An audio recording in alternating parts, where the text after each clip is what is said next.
Donald Trump has tonight told bullish Kim Jong-un that he will regret it fast if he follows through in his threat to attack Guam. The president said that he is proud to be sticking up for our nation, as the war of words with the North Korean regime edges closer to a devastating all-out conflict. President Trump said Kim Jong-un would regret it fast if North Korea launched a missile strike at U.S. bases on Guam. The president, pictured alongside cabinet members, continued his bitter war of words with the North Korean regime. President Trump has not backed down over the threat to U.S. territory. North Korea has accused Trump of bringing their two countries closer to all-out war, but his staunch approach has led the DPRK to accuse him of driving the situation on the Korean peninsula to the brink of nuclear war. The U.S. would suffer a shameful defeat and final doom if it persists in extreme military adventure, sanctions and pressure, its officials said. A statement from KCNA, the regime's media channel, said officials had vowed to mercilessly wipe out the provocateurs making desperate efforts to stifle their leader, Kim Jong-un. Yesterday they blamed the escalating tensions on Trump making such outcries as the U.S. will not rule out a war against the DPRK North Korea. It came after North Korean officials said they would send 4 Hwasong-12 intermediate-range strategic ballistic missiles towards U.S. bases in Guam by mid-August. They said they would report it to Crackpot Kim, the commander-in-chief of the nuclear force, and wait for his order. Kim cackles during a test launch of a long-range Hwasong-12 missile in May. Trump had this fresh message for Kim Jong-un today. Earlier today the president warned that military plans are locked and loaded and urged Kim to find another path. For more on this story, listen to Penny Smith from 8 a.m. and call on 0344-499-1000. Listen on DAB, via the Talk Radio app or online at talkradio.co.uk. And on Tuesday he said further threats from Kim to attack the US and her allies with nuclear missiles would be met with fire and fury like the world has never seen.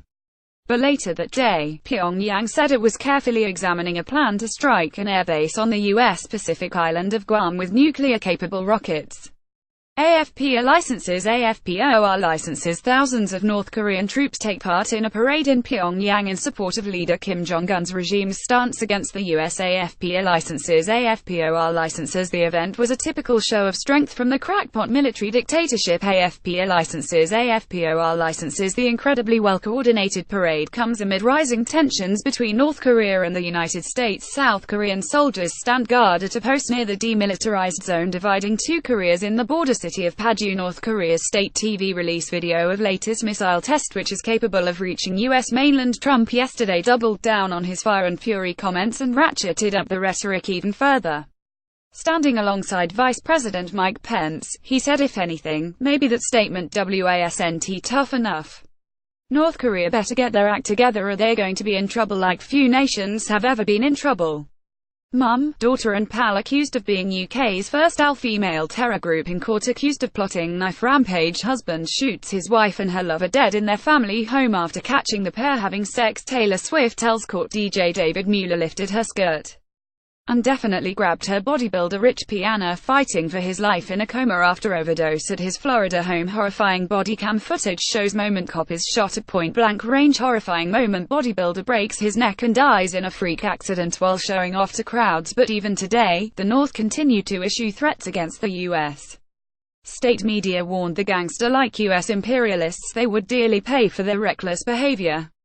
Government broadcaster Rodong Sinman said, "It is tragic that the reckless and hysteric behaviors may reduce the U.S. mainland to ashes any moment."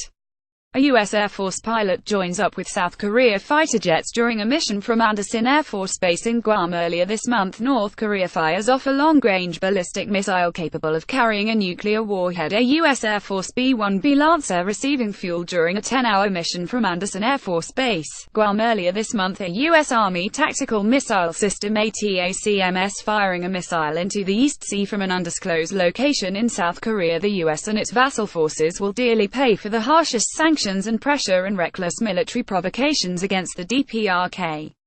The US is seriously mistaken if it thinks that its mainland would be safe from across the ocean. If the US fails to act with discretion, persisting in its reckless attempt to stifle the DPRK, the latter will not hesitate to use any form of ultimate means. Jeremy Corbyn has urged Donald Trump and Kim Jong-un to pick up the phone and call each other, telling the pair we cannot play fast and loose with nuclear weapons. Wading into the escalating situation between America and North Korea, the Labour leader said Britain had a role to play in bringing the two leaders back from the brink. Mr. Trump has warned the rogue state to get their act together or face extraordinary trouble, suggesting he had been too mild when he vowed to unleash fire and fury. This week North Korea threatened to drop missiles on the U.S. territory of Guam later this month, as the countries edged closer to nuclear war. Speaking after a campaign event in Bristol, Mr. Corbyn said we cannot play fast and loose with nuclear weapons and nuclear threats because do you know what, a nuclear explosion doesn't stop at national borders, it doesn't stop at the vicinity where the bomb drops. The lefty leader, a longtime anti-war campaigner, said the result of a nuclear strike would go on for decades, adding, I ask them both calm down. There are phone calls that could be made, there's discussions that could be held. Surely in the interests of sanity and safety over the whole world, do it. Mr. Corbyn said Britain and other nations with nuclear weapons also had a role to play in reducing the tensions. He added all the 5 declared nuclear weapons states, which includes the United States, Russia and China, as well as Britain and France, need to get on board on this to bring North Korea back from the brink, bring Donald Trump back from the brink, and support the NPT, the Treaty on the Non-Proliferation of Nuclear Weapons, and support the UN's efforts to make nuclear weapons illegal worldwide. His comments come after the first Secretary of State Damian Green said yesterday it is obviously in Britain's interests that the standoff between Washington and Pyongyang does not lead to conflict. He added that the sensible way to proceed is to step up international pressure on the regime of President Kim through the United Nations. Meanwhile, Angela Merkel called for a de-escalation of rhetoric between the two countries. German journalist Birgit Schmeitzner tweeted that Merkel said she sees no military solution to the conflict. The German leader is quoted as saying escalation of the language I think is the wrong answer.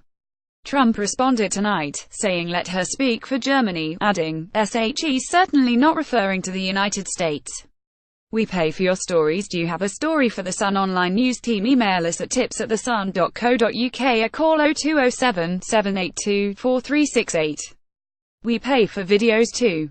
Click here to upload yours.